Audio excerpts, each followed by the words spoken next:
Yep. Rolling? Audio rolling? We're good. Okay, we are back. That was Pro P and Cheech with their version of Recession coming out of Manchester. And we're here talking about what recessions are, how recessions are, why recessions are. And how to get through them, right? We talked about recessions being racist. So if you are a person of color, you are probably going to need to prepare more and have less resources to do it. Yay. Well, I mean, it's not just like you're going to have to prepare more and less. I don't like the whole, you're going to have to work twice as hard to get half as much, because that's not cool. You're right. I want folks to understand that the reason that recessions are racist is that our economic systems are racist, and people love using marginalized people, in particular at the root black people, as scapegoats. Mm-hmm. We become the reason why things have failed. When I was citing that source about 1 in 5 black men lost their jobs, there was an increase in the idea that black men were going to come and rob you. These scary black men. When you look at 2010, when by the time all that stuff had happened, and then we look at all of the police violence and the way black men have been treated, not like we haven't been treated terribly for a really long time in this country, but there seems to be this thing in the air over the past decade. And these connections are not accidents. And the ones that are accidents, well, they just lead to more crashes. Oof, not yes. like the movie Crash, because So we wanted to address how to deal with the recession no matter what stage you were in your finances. So we do this thing with all of our clients. Yeah, sea changers, brunch and budgeters, you should know about the financial stages that we have going on. Yes, so these are the 5 stages to your financial legacy. The first stage is financial safety, which is a bit like, I feel like I'm drowning, but I'm surviving. After that, we've got financial stability, which is I'm treading water, but learning the strokes. Then we got financial sustainability, where I got the strokes down and I can freestyle a little bit more. That's like freestyle swimming, not like off the head while swimming, because that would be really cool to see. Maybe both. Maybe both. That sounds like more like financial independence, when you got a whole pool to do it in now, like the music video vibes. I love it. And then in the financial legacy stage, you bought the whole community a pool. That's the Hammer music video, Pumps in the Bumps. That's right. Y'all remember that one. That's right. So the 5 stages are, again, safety, stability, sustainability, independence, and legacy. Pumps in the Bumps. Pumps in the bumps. So here's the thing. Here's what, if depending on what stage you're in, when we're in a recession, here's how to really think about dealing with them, right? So the financial safety stage, I feel like I'm drowning, but I'm surviving, is you're probably in a situation where things are already tenuous. They've been tenuous, and now might be the time to start considering researching social services and finding out different ways to resource yourself and different ways to access resources from the government. So yeah, when you're in the safety stage, there's this dual problem of you're needing institutional help because you're just not going to be able to do it with the resources you have, but also you've been shamed into thinking that you shouldn't be doing any of this stuff and you shouldn't be asking for resources or accepting these things. So I like that you were saying about researching these things so you can start finding ways to help yourself out. This isn't about humbling yourself. This is about understanding that your economic exploitation built this country. I know that you're hardworking. I know that you've got more than one job, and those of y'all who got 3 jobs and a side hustle and some creative thing that you're trying to do, plus you're raising kids and you're doing free things and helping out people with mutual aid. I see that, and I want you to see that before you go and get these social services. And remember that this isn't some helping you out because you're a helpless thing. This is you getting remunerated, you getting paid back for the work that you've done. Thank you for saying that, because I feel like that a big part of the reason why people don't reach out and access these services, and I'm talking about services anywhere from Medicaid to SNAP to public housing to getting your utility bills covered. There are tons of nonprofits that will help you get your utility bills covered, will help you find another job, things like that. These are resources that are available and out there. And philanthropy dollars, basically rich people trying to get a huge tax shelter, are funding these nonprofits to make themselves feel better. So these resources are there for you because they took your money in the first place. Well, and even like the nonprofits and the philanthropy that is doing the things that we agree with, they're trying to shape society in the way that they want. And if you have have alignment with that, be part of that shape. If you think that you can take that and make it something better for you, for your peoples, please do those things. A lot of folks who are in the financial safety stage or trying to get to the financial safety stage, it's hard not to feel like you're helpless or that you're beholden to the situation, your finances are out of control. And this is a way to take control of your finances, is asking for help and looking for it. When you feel like you're out of control, please remember these 3 simple statements. You're not wrong, you're not stupid, and you're not alone. We can do these things together. Yes. Once we get ourselves out of the financial safety stage, for my peoples who are in financial stability, this is the next stage where you're a little bit more secure. What are we worried about then? So the trickiest part about being in the financial stability stage is your income is not high enough for you to get out of the paycheck to paycheck life, but your income is too high to qualify for these social services that we just mentioned. This is like the forgotten middle. This is like the invisible middle class or whatever. There's phrases for this, but that's financial stability is, oh, dialect's bouncing. Can I shout out one of my favoriteest movies of all time? Yes. It's a Tupac movie. You know, Tupac was almost Mace Windu in Star Wars. He like one of his last interviews, he was like, yeah, I don't know if it was gonna be Mace Windu. Maybe they would have had him and Sam. But like he was like, yeah, I'm gonna be in the Jedi John. So like he was really gonna blow up as an actor. But he did this movie called Gridlocked. It was him and, oh man, I'm forgetting the other actor, but another really good actor, I think something or other. There were these 2 cats who were trying to get in drug rehab programs, and the whole film was about the mountains. It's like a dry comedy, kind of like Curb Your Enthusiasm kind of vibes of like, it's sad but like hilarious, you know, especially if you've been in that situation, how hard it is to get help when you're actually legitimately trying to get help. And that one, it's always such a reminder of like, whenever you're like, well, yo, just go get the ID, just go get those things, go get those services. Not only is it demoralizing and you're shamed out of it, but it's physically tough to do. Yeah, you're in that middle point of like, I am one paycheck away from being good, and I'm also one paycheck away from going backwards. I can even say, as someone who works for an education company, folks don't want to fund people in these situations. I can't tell you how many times I'm like, I'm working for the kids who have nothing, and they're like, here's some money. I'm working for the rich kids, here's some money. I'm working for these kids who are trying to get up out of the spot so that they're not beholden to everybody. They're like, nah. Yeah. And that's the trickiest part about stability, is there are so many services that will help people out in financial crisis. But when you are finally stable, how do you stay there and not go back, right? And so when you're in this stage, again, you're treading water, but you're learning how to do all this stuff, right? This is the time to figure out how to increase your income.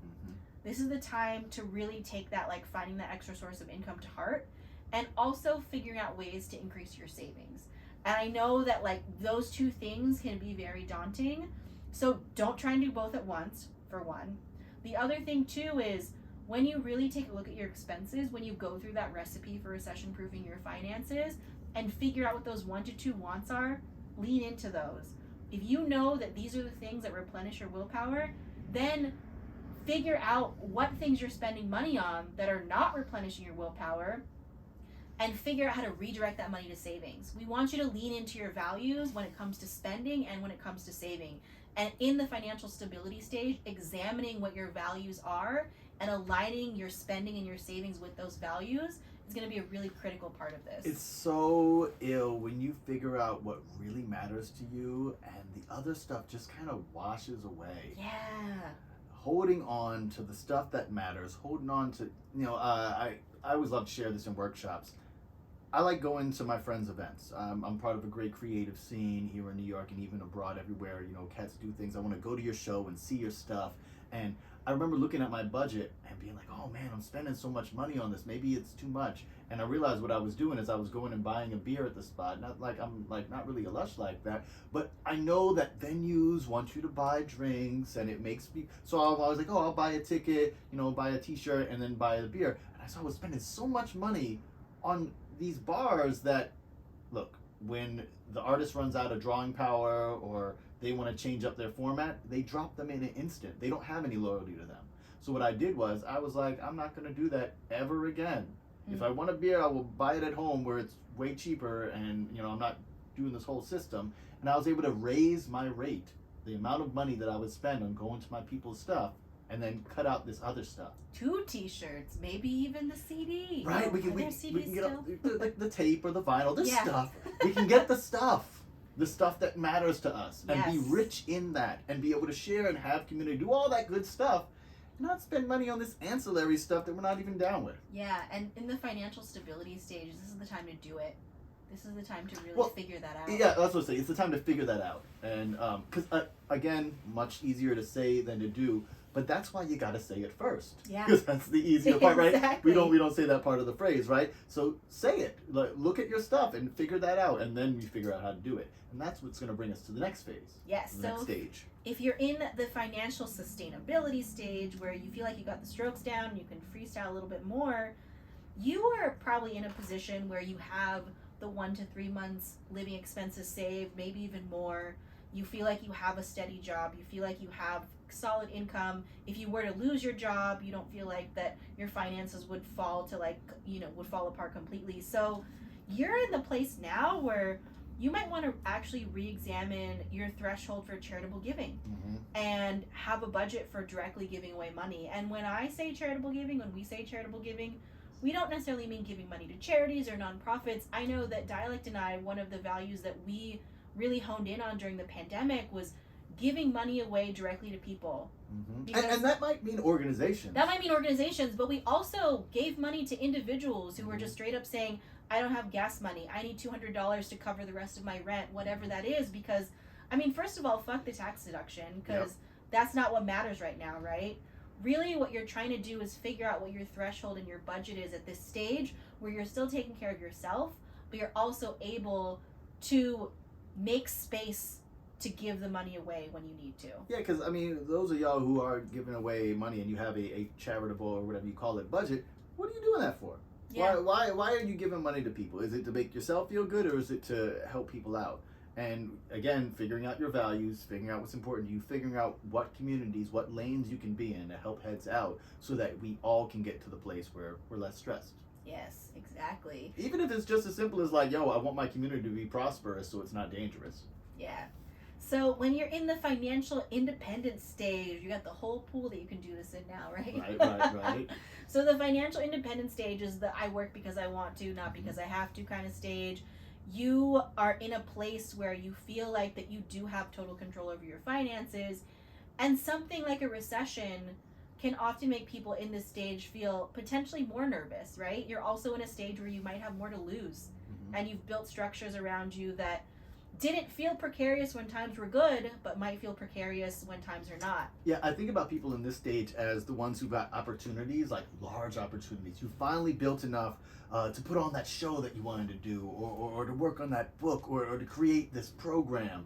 And now it's not like you're going to lose your home or your livelihood. It's that this great thing that you've been building up to, that you feel like you've been sacrificing and doing stuff for, is going to go away. Yes. And so this is the stage to revisit for yourself how much is enough, right? To revisit how much you need to have in savings to feel comfortable, to revisit those big projects and have plan Bs. And also at this stage, if you don't have a plan for giving money away or, supporting your communities monetarily or non-monetarily, this is the time to really formalize that and put it into place. Because the other thing too in this stage is we talked about scarcity so much, and the recession breeds scarcity, and scarcity breeds fear, and fear breeds resentment, and resentment breeds fucking racism, right? And so how can you make sure that you don't go down that road? Because what got you here is most likely this idea that there was an abundance of resources, right? An abundance of monetary resources, non-monetary resources, whatever it is. And so when you're in the financial independence stage and you have that kind of freedom and control and choice, how can you make sure you feel like you have enough, but also how can you give other people that freedom and control and choice as well? Yeah, Resentment Breeds Fucking Racism is a great title for a heavy metal song. So all my thrashers out there, please put that together. I mean, I'm making a little joke, but like, this is what I'm talking about. When you are in this stage, you have the ability to affect some change for people. And it can be in a harmful way or in a positive way. You can hold people down. You can make people feel like everything is going to be okay.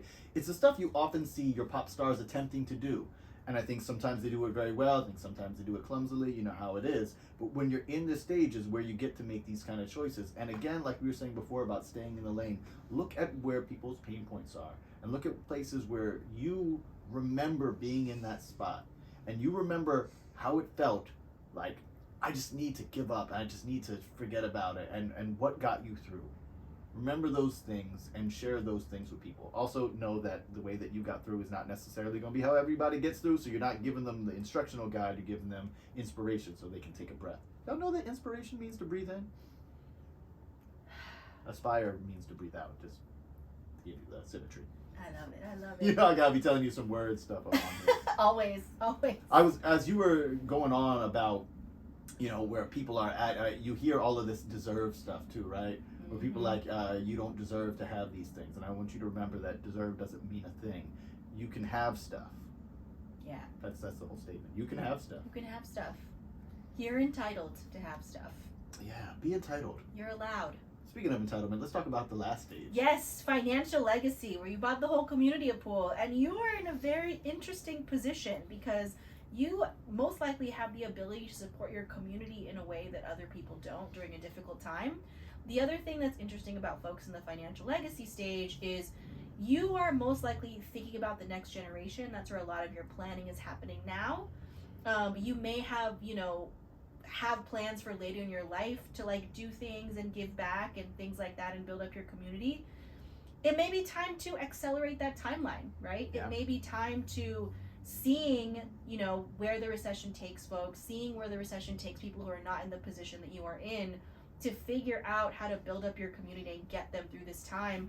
And that may change your timeline for your own legacy and for your own plans for generational wealth. Well, and I want you to think about the effects that you want to have, because you may have had an idea for a thing that's going to help people in a way that, create your legacy and all that good stuff.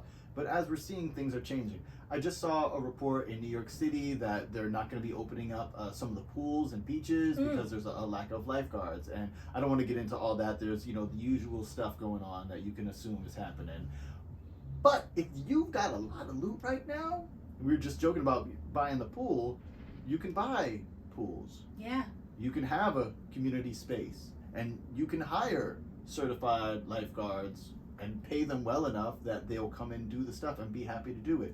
You can create very large changes in small communities. And that's the thing that I want you all to focus on, are what are these things that you're doing and how are they getting the effects that you want? I love that you said that, because I think that especially when folks are in the financial legacy stage and they're looking for like far and broad reach, what happens when you reach far and broad is that you don't go deep enough. Right? You don't go into a community that has supported you and that you've supported and saying like, I'm going to double down on you. I'm going to double down on this. And I'm going to see that change happen. And I'm not going to change 1 million lives in small ways, but I can change 100 lives in huge ways. And that has a ripple effect that is also significant. Well, and what you're talking about is business stuff. So my financial legacy people who are in that or near that stage, this is talking about the different ways to scale. Yeah. You take these business principles, those of y'all who've done really well, and use them to amplify the things going on in your community. It works the same way. I love it. I love it. Whew. So we talked about the recession. We talked about the big picture. We talked about all of these things that might be looming or not happen at all, right? We gave you a little bit of a recipe. We gave you a little breakdown of your money personalities. And we walked through the 5 stages. So whatever stage you're in, when we find ourselves potentially in the middle of a recession, you have an idea of how to get through it. So we want to leave you with a little money mantra. This is something that we've been taking and building. Remember that words are window dressing for rhythm and for our feelings. And sometimes we can use these words to anchor us to get the things we want. So a real simple money mantra, this one actually rhymes, they're not necessarily supposed to. It's, I plan it so I don't panic. We oftentimes are reacting to stimuli. We are in situations where I was talking about your amygdala popping, that's like PTSD kind of stuff. We are often traumatized by dangerous things, by economic things, by emotional things that make it so we're easy manipulated. Naomi Klein, shock doctrine, all that kind of stuff.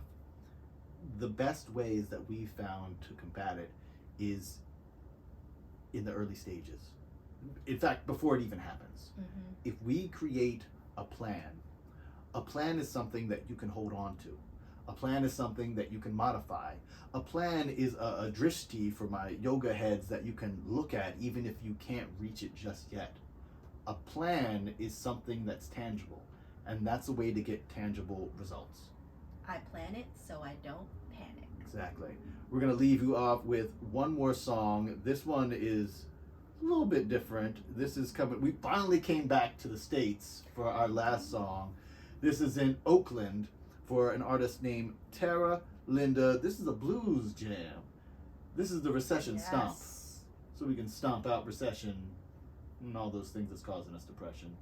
This has been the Brunch and Budget podcast. Thanks for listening to us. As usual, hate us, rate us, debate us, or give us love too on all the spaces that you know to do. And we'll talk to you soon. Peace.